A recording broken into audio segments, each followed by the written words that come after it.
Hi ಎಲ್ಲರಿಗೂ ನಮಸ್ತೆ. Welcome back to Ramya Manjunath YouTube channel. ಎಲ್ಲರೂ ಹೇಗಿದ್ದೀರಾ? ಐ ಹೋಪ್ ಎಲ್ಲ ಚೆನ್ನಾಗಿದ್ದೀರಾ ಅಂತ. ನಾನು ನಿನ್ನೆ ನಿಮಗೆ ಡಯಾಬಿಟಿಕ್ ಸಿಮ್ಟಮ್ಸ್ ಬಗ್ಗೆ ತಿಳಿಸ್ಕೊಟ್ಟಿದ್ದೆ, ಮತ್ತು ಟೈಪ್ 1 ಟೈಪ್ 2 ಡಯಾಬಿಟಿಕ್ ಬಗ್ಗೆ ಸಿಮ್ಟಮ್ಸ್ ಏನಿರುತ್ತೆ ಅನ್ನೋದ್ರ ಬಗ್ಗೆ ನಿನ್ನೆ ತಿಳಿಸ್ಕೊಟ್ಟಿದ್ದೆ. ಇವತ್ತು ನಾನು ನಿಮಗೆ ಎಕ್ಸಾಮಿನೇಷನ್ಸ್ ಏನೇನು ಮಾಡಿಸ್ಬೋದು ಅನ್ನೋದ್ರ ಬಗ್ಗೆ ತಿಳಿಸ್ಕೊಡ್ತಾ ಇದ್ದೀನಿ.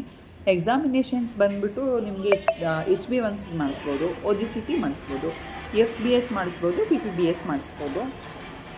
FBS means fasting blood sugar, PPBS means post meal blood sugar ಅಂತ. ಆಫ್ಟರ್ ಫುಡ್ 2 ಅವರ್ಸಿಗೆ ನಾವು ಸ್ಯಾಂಪಲ್ನ ಕಲೆಕ್ಟ್ ಮಾಡ್ತೀವಿ. ಫಾಸ್ಟಿಂಗ್ ಅಂತ ಅಂದರೆ ಮಾಮೂಲಿ ಖಾಲಿ ಹೊಟ್ಟೆಗೆ ಏನೂ ತಿಂದಿರಲ್ಲ ಅಂಥ ಟೈಮಲ್ಲಿ ಫಾಸ್ಟಿಂಗ್ ಬ್ಲಡ್ ಶುಗರ್ನ ಕಲೆಕ್ಟ್ ಮಾಡ್ತೀವಿ. HbA1c ಬಂದು ಗ್ಲೈಕೇಟೆಡ್ ಹಿಮೋಗ್ಲೋಬಿನ್ಸ್ ಅಂತ. ಮೋಸ್ಟ್ ಆಫ್ ಡಯಾಬಿಟಿಕ್ ಪೇಷಂಟ್ ಅಂತ ಅಂದರೆ ನಾವು ರಿಸಲ್ಟ್ನ ನೋಡಿ ಮೆಡಿಸನ್ಸ್ನ ಸ್ಟಾರ್ಟ್ ಮಾಡೋದೇ HbA1c ರಿಪೋರ್ಟ್ ಮೇಲೆ. OGCT ಮೀನ್ಸ್ ಏನಂತ ಅಂದರೆ ಓವರಲ್ ನೈಟ್ 8 ಅವರ್ಸ್ ಏನೋ ಫಾಸ್ಟಿಂಗ್ ಇದ್ಬಿಟ್ಟು ನೆಕ್ಸ್ಟ್ ಅದೇ ಮಾರ್ನಿಂಗು ಫಾಸ್ಟಿಂಗ್ ಸ್ಯಾಂಪಲನ್ನು ಕಲೆಕ್ಟ್ ಮಾಡ್ತೀವಿ. ಅದಾದಮೇಲೆ ಗ್ಲುಕೋಸ್ ಲಿಕ್ವಿಡ್ ಏನು ಬರುತ್ತೆ ಆ ಲಿಕ್ವಿಡ್ನ ಕೊಟ್ಟು 2 ಅವರ್ಸಿಗೆ ಒಂದು ಸ್ಯಾಂಪಲ್ನ ಕಲೆಕ್ಟ್ ಮಾಡ್ತೀವಿ. ಇಷ್ಟು ಇನ್ವೆಸ್ಟಿಗೇಷನ್ಸ್ ಇಂಪಾರ್ಟೆಂಟ್ ಆಗಿರುತ್ತೆ. ನೆಕ್ಸ್ಟ್ ಬಂದರೆ ಬ್ಲಡ್ ಪ್ರೆಷರ್ ನಾವು ಮೇಯ್ನಾಗಿ ನೋಡ್ಕೊಳ್ಳೇಬೇಕು. ಏಕೆಂತಂದರೆ ಶುಗರ್ ಜಾಸ್ತಿ ಇದ್ದಾಗ ಕಾರ್ಡಿಯಾಕ್ ಅರೆಸ್ಟ್ ಆಗೋಂಥ ಚಾನ್ಸಸ್ ತುಂಬ ಇರುತ್ತೆ. ಸೊ ಹಾಗಾಗಿ ಬ್ಲಡ್ ಪ್ರೆಷರ್ನ ಅವಾಗವಾಗ ಚೆಕ್ ಮಾಡಿಸ್ಕೊಬೇಕು. ರೆಸ್ಪಿರೇಟರಿ ಟ್ರ್ಯಾಕ್ಟ್ ಅಂತ ಏನಂದರೆ ನಮಗೆ ಬ್ರೀತಿಂಗ್ ಡಿಸೀಸ್ ಇರುತ್ತೆ. ಶುಗರ್ ಹೈ ಆದಾಗ ತುಂಬ ಸುಸ್ತು ಅನ್ಸೋದು, ಉಸಿರಾಟಕ್ಕೆ ತೊಂದರೆ ಅಂತ ಅನ್ಸೋದು, ಆ ಥರ ಎಲ್ಲ ಆಗುತ್ತೆ. ಅದನ್ನೊಂದು ನೋಡ್ಕೊಬೇಕು. ಮತ್ತು ಹೈ ಹೆಲ್ತ್ ಕಣ್ಣಿನ ಬಗ್ಗೆ ಸ್ವಲ್ಪ ಕಾಳಜಿ ವಹಿಸಬೇಕು. ಯಾಕೆಂದರೆ ಶುಗರ್ ಜಾಸ್ತಿ ಆಯಿತು ಅಂತಂದರೆ ನಮಗೆ ಏನು ಲೆನ್ಸ್ ವಿಷನ್ ಇದೆ ಅದು ಬ್ಲರ್ ಆಗುತ್ತೆ, ಮತ್ತು ಶೇಕಿ ವಿಷನ್ ಆದರೂ ಆಗ್ಬೋದು ಅಂತ ನಾನು ಲಾಸ್ಟ್ ವೀಡಿಯೋದಲ್ಲಿ ನಿಮಗೆ ತಿಳಿಸ್ಕೊಟ್ಟಿದ್ದೆ. ನಾರ್ಮಲಾಗಿ ಗ್ಲುಕೋಸ್ ಯೂರಿನಲ್ಲಿ ಪಾಸ್ ಆಗಬೇಕಂತಂದರೆ 0 to 15 mg/dL ಇರಬೇಕು. ಮೋರ್ ದೆನ್ 15 mg/dL ಇದ್ದರೆ ಅದು ಆವಾಗ ಶುಗರ್ ಜಾಸ್ತಿಯಾಗಿ ಯೂರಿನಲ್ಲಿ ಕೂಡ ಪಾಸ್ ಆಗ್ತಾ ಇರುತ್ತೆ ಅಂತ ನಮಗೆ ಗೊತ್ತಾಗುತ್ತೆ. ಯೂರಿನ್ ಕೀಟೋನ್ ಬಾಡೀಸ್ ಅಂತ ಒಂದು ಟೆಸ್ಟ್ ಬರುತ್ತೆ, ಅದನ್ನು ಮಾಡ್ತೀವಿ. ಯಾವಾಗ ಆ್ಯಸಿಡ್ಸು ಬಾಡಿನಲ್ಲಿ ಪ್ರೊಡ್ಯೂಸ್ ಆಗಿ ಬ್ರೇಕ್ ಡೌನ್ ಆಗಿ ಫ್ಯಾಟ್ ಎನರ್ಜಿ ಆಗಿ ಕನ್ವರ್ಟ್ ಆದಾಗ ಅದು ಗ್ಲೂಕೋಸ್ ಪ್ರೊಡ್ಯೂಸ್ ಆಗುತ್ತೆ. ಕೀಟೋನ್ಸ್ ಇನ್ ಯೂರಿನ್ ಅಂದರೆ ಹೇಳಿದ್ನಲ್ಲ ಇವಾಗ, ಯೂರಿನಲ್ಲಿ ಗ್ಲೂಕೋಸ್ ಲೆವೆಲ್ ಜಾಸ್ತಿಯಾಗಿ ಯೂರಿನೇಷನ್ ಆಗ್ತಾ ಇರುತ್ತೆ. ಯೂರಿನೇಷನ್ ಆಗ್ತಾ ಇದ್ದಾಗ ನಮಗೆ ಗ್ಲೂಕೋಸ್ ಏನಿದೆ ಅದು ಯೂರಿನ್ ಸ್ಯಾಂಪಲಲ್ಲೂ ಕೂಡ ಪಾಸ್ ಆಗ್ತಾ ಇರುತ್ತೆ. ಅಂಥ ಟೈಮಲ್ಲಿ ನಾವು ಯೂರಿನ್ ಕೀಟೋನ್ ಬಾಡೀಸ್ ಅಂತ ಒಂದು ಟೆಸ್ಟ್ ಮಾಡ್ತೀವಿ. ಏನಿದ್ರು ಸಿಮ್ಟಮ್ಸ್ ಅಂತ ಅಂದರೆ ಯೂರಿನ್ ಕೀಟೋನ್ ಬಾಡೀಸ್ ಪ್ರೆಸೆಂಟ್ ಇದ್ದಾಗ ಏನು ಸಿಮ್ಟಮ್ಸ್ ಇರುತ್ತೆ ಅಂದರೆ ಫ್ರೀಕ್ವೆಂಟಾಗಿ ಯೂರಿನೇಷನ್ ಆಗ್ತಾ ಇರುತ್ತೆ, ರೆಗ್ಯುಲರಾಗಿ ಯೂರಿನ್ ಪಾಸ್ ಮಾಡೋ ಥರ ಆಗುತ್ತೆ.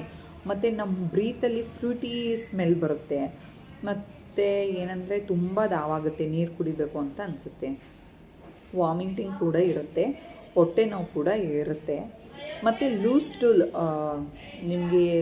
ಸ್ಟೂಲ್ ಥರ ಆಗೋದು, ತುಂಬ ಹೊಟ್ಟೆ ನೋವು ಬರೋದು, ಈ ಥರ ಎಲ್ಲ ಆಗುತ್ತೆ.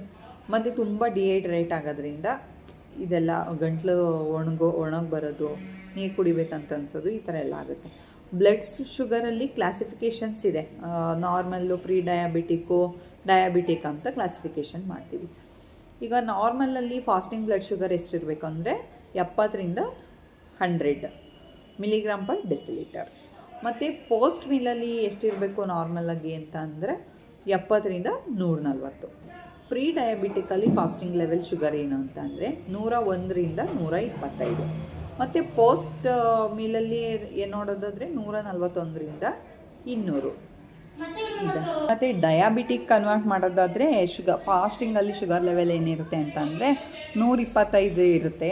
ಅದ್ರ ಮೋರ್ ದೆನ್ ಇದ್ರೂ ಡಯಾಬಿಟಿಕ್ ಅಂತಲೇ ಕನ್ಸಿಡರ್ ಮಾಡ್ತೀವಿ. ಪೋಸ್ಟ್ ಮೀಲಲ್ಲಿ 200 ಇರುತ್ತೆ, ಅದ್ರ ಮೇಲಿದ್ರೂ ಡಯಾಬಿಟಿಕ್ ಅಂತ ನಾವು ಕನ್ಸಿಡರ್ ಮಾಡ್ತೀವಿ. ಇದು ನೀವು ನೋಡಿದ್ದು ಬ್ಲಡ್ ಗ್ಲುಕೋಸ್ ಫಾಸ್ಟಿಂಗ್ ಮತ್ತು ಆಫ್ಟರ್ ಫುಡ್ ಟೆಸ್ಟ್ ಮಾಡಿಸ್ತೀವಲ್ಲ, ಅದು ಮೇಯ್ನ್ ನಮಗೆ ಬೇಕಾಗಿರೋದೇ ಡಯಾಬಿಟಿಕ್ ಪೇಷಂಟ್ ಅಂತ ಅಂದರೆ HbA1c ಟೆಸ್ಟು.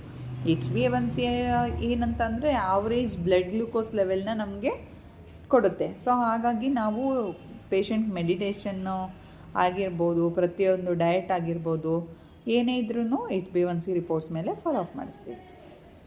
ನೆಕ್ಸ್ಟ್ ನಾರ್ಮಲಾಗಿ HbA1c ಅಂತ ಅಂದರೆ ಲೆಸ್ ದೆನ್ 5.7 ಇರಬೇಕು.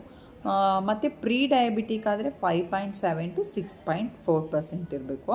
ನೆಕ್ಸ್ಟ್ ಡಯಾಬಿಟಿಕ್ ಪೇಷಂಟ್ ಆದರೆ ಮೋರ್ ದೆನ್ 6.4 ಇರುತ್ತೆ. ಮೋರ್ ದೆನ್ 6.4 ಅಂತೂ ಮಾಡ್ಕೊಳ್ಳೋಕ್ಕೆ ಹೋಗಬಾರ್ದು. ಏಕೆಂತಂದರೆ ಮೇಯ್ನ್ ಏನಂದರೆ ಇನ್ಸುಲಿನ್ ಇದೆಯಲ್ಲ, ಇನ್ಸುಲಿನ್ನು ಪ್ರೊಡ್ಯೂಸ್ ಆಗಿ ನಮ್ಮ ಬಾಡಿನಲ್ಲಿ ಪ್ರೊಡ್ಯೂಸ್ ಆದ್ರೂ ಅದು ಉಪಯೋಗಕ್ಕೆ ಬರ್ತಾ ಇರಲ್ಲ. ಅಂಥ ಟೈಮಲ್ಲಿ ಈ ಥರ ನಮಗೆ ವೀಕ್ನೆಸ್, ತುಂಬ ಸುಸ್ತಾಗೋದು ಆ ಥರ ಎಲ್ಲ ಕಾಣಿಸುತ್ತೆ. ಸೊ ಹಾಗಾಗಿ ಆಲ್ಮೋಸ್ಟ್ ಡಯಾಬಿಟಿಕ್ ಪೇಷಂಟ್ಗಳಿಗೆ ಇನ್ಸುಲಿನ್ ಪ್ರಾಬ್ಲಮ್ ಇರುತ್ತೆ ಅಂದ್ಬಿಟ್ಟು ಇನ್ಸುಲಿನ್ ಇಂಜೆಕ್ಷನ್ನ ಕೊಟ್ಟಿರ್ತೀವಿ. ಇದು ಬಂದರೆ HbA1c ಲೆವೆಲ್ ಆಗಿರ್ಬೋದು, ಹೀಗೆ ನೋಡಿದ್ದು ನಾರ್ಮಲ್ ವ್ಯಾಲ್ಯೂಸು. ಮತ್ತು ನೀವು ಡಯಾಬಿಟಿಕ್ ಪೇಷಂಟ್ಗಳು ಏನು ಮಾಡಬೇಕು ಅಂತಂದರೆ ಫುಡ್ಡಲ್ಲಿ ಸ್ವಲ್ಪ ಆದಷ್ಟು ಕಂಟ್ರೋಲ್ ಮಾಡಬೇಕಾಗುತ್ತೆ. ಕೆಲವೊಬ್ಬರು ಪೇಷಂಟ್ಗಳು ಹೇಳ್ತಾರೆ, ನಾವು ಅನ್ನನೇ ಬಿಟ್ಬಿಟ್ಟಿದ್ದೀವಿ, ನಾವು ಅನ್ನ ತಿನ್ನೋದೇ ಇಲ್ಲ, ಬರೀ ಚಪಾತಿ ತಿಂತೀವಿ ಅಂತ. ಚಪಾತಿಲೂ ಕೂಡ ಕಾರ್ಬೋಹೈಡ್ರೇಟ್ಸ್ ಇರುತ್ತೆ, ಅನ್ನದಲ್ಲೂ ಕೂಡ ಇರುತ್ತೆ. ನಾವು ಏನನ್ನು ಯಾವ ಟೈಮಿಂಗ್ಸಿಗೆ ಯಾವ ಥರ ಫುಡ್ನ ಬ್ಯಾಲೆನ್ಸ್ ಮಾಡಬೇಕು ಅನ್ನೋದನ್ನ ತಿಳ್ಕೊಂಡ್ರೆ ನಾವು ಆರಾಮಾಗಿ ನಾರ್ಮಲಾಗಿ ನಮ್ಮ ಶುಗರ್ನ ಬ್ಯಾಲೆನ್ಸ್ ಮಾಡ್ಕೊಂಡು ಹೋಗ್ಬೋದು. ನಾರ್ಮಲಾಗಿ ಶುಗರ್ ಪೇಷಂಟ್ಸು ಒಂದು ಆ್ಯಾವ್ರೇಜಾಗಿ 200 ತನಕ ಮ್ಯಾನೇಜ್ ಮಾಡಿದ್ರೆ ಅವರು ಶುಗರ್ ಲೆವೆಲ್ನ ಬಿ ಸೇಫ್ ಅಂತ ಹೇಳ್ಬೋದು. ಯಾಕೆ ಅಂತ ಮೋರ್ ದೆನ್ 200 ಆದರೆ ಒಂಚೂರು ಕಷ್ಟನೇ. ತುಂಬ ಆ್ಯಕ್ಚುಲಾಗಿ ಹೇಳಬೇಕು ಅಂತಂದರೆ 160ನೇ ಲಾಸ್ಟ್ ಡಯಾಬಿಟಿಕ್ ಪೇಷಂಟ್ಗೆ ಯಾವಾಗಲೂ ಶುಗರ್ ಲೆವೆಲ್ ಬಂದು 160 ಇರಬೇಕು ಅಂತ. ಬಟ್ ಆದ್ರೂ ಯಾರೂ ಅಷ್ಟು ಮೇಂಟೈನ್ ಮಾಡಲ್ಲ. ಸೊ ಹಾಗಾಗಿ ಒಂದು 200 ಮೇಂಟೈನ್ ಮಾಡಿದ್ರೆ ಆಗುತ್ತೆ. ಕಾಮನ್ನಾಗಿ ನಾವು every 3 months must and should ಮಾಡಿಸ್ಲೇಬೇಕು. HbA1c ಮಾಡಿಸಿಲ್ಲ, ಹಾಗೇನೆ FBS PPBS ನೋಡಿಕೊಂಡು ನಾವು ಮೆಡಿಸಿನ್ಸ್ ತೊಗೊತೀವಿ ಅಂತಂದರೆ ಇದು ಸ್ವಲ್ಪ ಪ್ರಾಬ್ಲಮ್ ಆಗುತ್ತೆ ನಿಮಗೆ. ನೆಕ್ಸ್ಟ್ ಏನಂತಂದರೆ ಕಂಪಲ್ಸರಿ ಎಲ್ಲ ಪೇಷಂಟು ನಾವು ಕಾಮನ್ನಾಗಿ ಡಯಾಬಿಟಿಕ್ ಪೇಷಂಟ್ ಆಗಿದ್ದೀವಿ ಅಂತಂದರೆ ನಾವು ಏನು ಪರೀಕ್ಷೆಗಳನ್ನ ಮಾಡಿಸ್ಬೇಕು, ವಿತೌಟ್ ಡಾಕ್ಟರ್ ಕನ್ಸಲ್ಟಿಂಗ್ ನಾವು ಪರ್ಸ್ನಲ್ಲಾಗಿ ಸ್ವಲ್ಪ ಅದ್ರ ಬಗ್ಗೆ ತಿಳ್ಕೊಂಡಿರಬೇಕು ಮೇಯ್ನಾಗಿ. ನೆಕ್ಸ್ಟು ಆಲ್ಮೋಸ್ಟ್ ಹೇಳ್ದಂಗೆ ಏನಾದರೂ ಫುಡ್ ತೊಗೋಬೋದು, ಏನಾದರೂ ಡಯಟ್ ಫಾಲೋ ಮಾಡ್ಬೋದು. ಬಟ್ ಕಂಪಲ್ಸರಿ ಆದಷ್ಟು 160 ಲೆಸ್ ದೆನ್ 160 ಒಳಗಡೆ ಇಟ್ಕೊಳ್ಳೋಕ್ಕೆ ಟ್ರೈ ಮಾಡಬೇಕು ಶುಗರ್ನ. ಯಾಕೆ ಅಂತ ಅಂದರೆ ಮೋರ್ ದೆನ್ 160 ಆಗಿ ಆಮೇಲೆ ಮೋರ್ ದೆನ್ HbA1c 6.4 ಎಬೋ ಆಯಿತು ಅಂತಂದರೆ ನಮಗೆ ಕಿಡ್ನಿ ಪ್ರಾಬ್ಲಮ್ ಆಗೋದು ಚಾನ್ಸಸ್ ಇರುತ್ತೆ. ಕಿಡ್ನಿ ಪ್ರಾಬ್ಲಮ್ಸ್ ಅಂತ ಅಂದರೆ ಕ್ರೋನಿಕ್ ಕಿಡ್ನಿ ಡಿಸೀಸ್ ಅಂತ ಹೇಳ್ತೀವಿ. ಏನಂದ್ರೆ ನೆಫ್ರಾನ್ಸ್ ಇರುತ್ತಲ್ಲ ಕಿಡ್ನಿನಲ್ಲಿ, ಅದೆಲ್ಲ ಫುಲ್ ಡೆಡ್ ಆಗಿಬಿಟ್ಟಿರುತ್ತೆ. ಡೆಡ್ ಆಗಿ ಸರಿಯಾಗಿ ವರ್ಕ್ ಮಾಡೋಕ್ಕಾಗಲ್ಲ.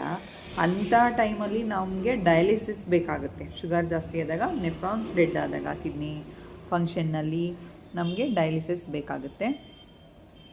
ನೆಕ್ಸ್ಟ್ ಏನಂತ ಅಂದರೆ ತುಂಬ ಎಷ್ಟೋ ಜನಗಳಿಗೆ ಶುಗರ್ ಜಾಸ್ತಿ ಆದ್ರೂ ಗೊತ್ತಾಗಲ್ಲ, ಶುಗರ್ ತುಂಬ ಕಡಿಮೆ ಆದ್ರೂ ಗೊತ್ತಾಗಲ್ಲ, ಏನು ಫೀಲ್ ಅನಿಸಲ್ಲ.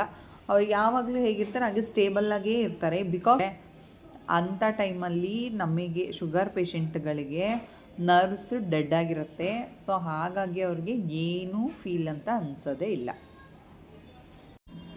ಮತ್ತು ಶುಗರು ಯೂರಿನಲ್ಲಿ ಕೂಡ ಪ್ರೆಸೆಂಟ್ ಇರುತ್ತೆ ಅಂತ ಹೇಳಿದೆ.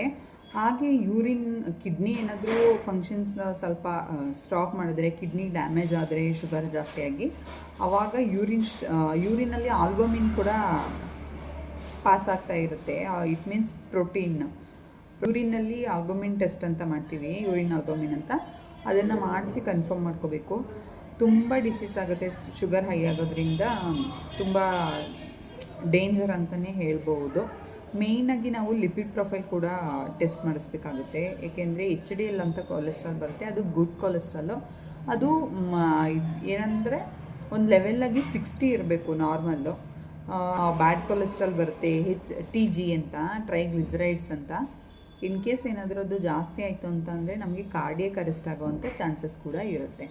ಸೊ ಹಾಗಾಗಿ ನಾವು ರೆಗ್ಯುಲರಾಗಿ every 3 to 4 months once lipid profile test ಕೂಡ ಮಾಡ್ಕೋಬೇಕಾಗುತ್ತೆ.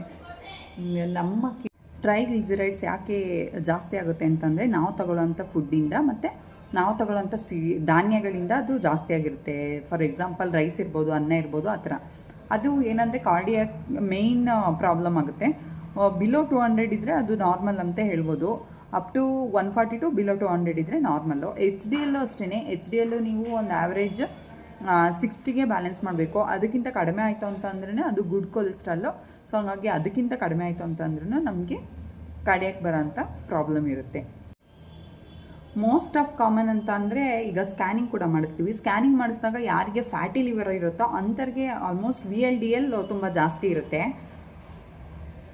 ಪೇಷಂಟ್ ಏನಿದ್ದೀರಾ ಅವರು regularly 6 month once lipid profile ಟೆಸ್ಟ್ನ ಮಾಡಿಸ್ಕೊಂಡು ಟೋಟಲ್ ಕೊಲೆಸ್ಟ್ರಾಲ್ ಆಗಿರ್ಬೋದು, VLDL, HDL, LDL ಆಗಿರ್ಬೋದು, ಇಷ್ಟನ್ನು ಕೂಡ ಕಂಟ್ರೋಲ್ ಇಟ್ಕೊಳ್ಳೋಕ್ಕೆ ಟ್ರೈ ಮಾಡಬೇಕಾಗುತ್ತೆ. ಮತ್ತು ಇನ್ನೊಂದು ಮೇನ್ ಟೆಸ್ಟ್ ಏನಂತಂದರೆ C-ಪೆಪ್ಟೈಡ್ ಟೆಸ್ಟ್ ಅಥವಾ ಸಿರಮ್ ಇನ್ಸುಲಿನ್ ಟೆಸ್ಟ್ ಅಂತ ಹೇಳ್ಬೋದು. ಇದನ್ನು ಕೂಡ ಮಾಡಿಸ್ಬೇಕಾಗುತ್ತೆ. ಏನಕ್ಕೆ ಅಂತ ಅಂದರೆ ನಮ್ಮ ಬಾಡಿನಲ್ಲಿ ಇನ್ಸುಲಿನ್ನು ಯಾವ ಥರ ಪ್ರೊಡ್ಯೂಸ್ ಆಗ್ತಾ ಇದೆ ಅನ್ನೋದನ್ನ ಲೆವೆಲ್ಸ್ನ ತಿಳ್ಕೊಳ್ಳೋಕ್ಕೆ ಮತ್ತು ಅದಕ್ಕೆ ತಕ್ಕನಾಗಿರೋವಂಥ ಫುಡ್ನ ಮೇಂಟೈನ್ ಮಾಡೋಕ್ಕೋಸ್ಕರ, ಮೆಡಿಸನ್ಸ್ನ ಮೇಂಟೆನೆನ್ಸ್ ಮಾಡೋಕ್ಕೋಸ್ಕರ ಈ ಇನ್ಸುಲಿನ್ನ ಚೆಕ್ ಮಾಡ್ತಾರೆ. ಇನ್ಸುಲಿನ್ ನಾರ್ಮಲ್ ಇರಬೇಕು ಅಂತ ಅಂದರೆ ನಾವು ಪ್ರೋಟೀನ್ ಫುಡ್ಗಳನ್ನ ತಗೋಬೇಕು ಜಾಸ್ತಿ. ಇಲ್ಲಿ ಡೆಂಟಿಸ್ಟ್ ಹತ್ರ ಒಂದ್ಸರಿ ಹೋಗಿ ಕನ್ಸಲ್ಟ್ ಮಾಡ್ಕೊಳ್ಳಿ. ಮತ್ತು ಮೇನ್ ಬಂದು ಫುಟ್ ಎಕ್ಸಾಮಿನೇಷನ್ ಮಾಡಬೇಕು. ಡಯಾಬಿಟಿಕ್ ಫೂಟಿಂದನೇ ಸ್ಟಾರ್ಟ್ ಆಗೋದು. ಮೇನ್ ಬಂದು ಉರಿ ಸ್ಟಾರ್ಟ್ ಆಗೋದೆ ಫೂಟಿಂದ ಮತ್ತು ನೆತ್ತಿ ಭಾಗದಿಂದ ಸ್ಟಾರ್ಟ್ ಆಗುತ್ತೆ. ಸೊ ಹಾಗಾಗಿ ನಾವು ಫುಟ್ ಎಕ್ಸಾಮಿನೇಷನ್ ಕೂಡ ಮಾಡಿಸ್ಬೇಕಾಗುತ್ತೆ. ನೋಡಿದ್ರಲ್ಲ, ನಾನು ಇಷ್ಟು ತಿಳಿಸ್ಕೊಟ್ಟಿದ್ದು ಡಯಾಬಿಟಿಕ್ ಬಂದಾಗ ನಮ್ಗೆ ಏನೇನು ಎಕ್ಸಾಮಿನೇಷನ್ ನೀಡಿರುತ್ತೆ ಅನ್ನೋದ್ರ ಬಗ್ಗೆ ತಿಳಿಸ್ಕೊಟ್ಟಿದ್ದೀನಿ. ಪ್ಲೀಸ್ ನಿಮಗೆ ಈ ವಿಡಿಯೋ ಇಷ್ಟ ಆದರೆ ಲೈಕ್ ಮಾಡಿ, ಹಾಗೆ ಶೇರ್ ಮಾಡಿ. ಕಮೆಂಟ್ಸಲ್ಲಿ ನನಗೆ ಯಾವ ಥರ ವಿಡಿಯೋ ಬೇಕು ಅನ್ನೋದನ್ನ ತಿಳಿಸ್ಕೊಡಿ.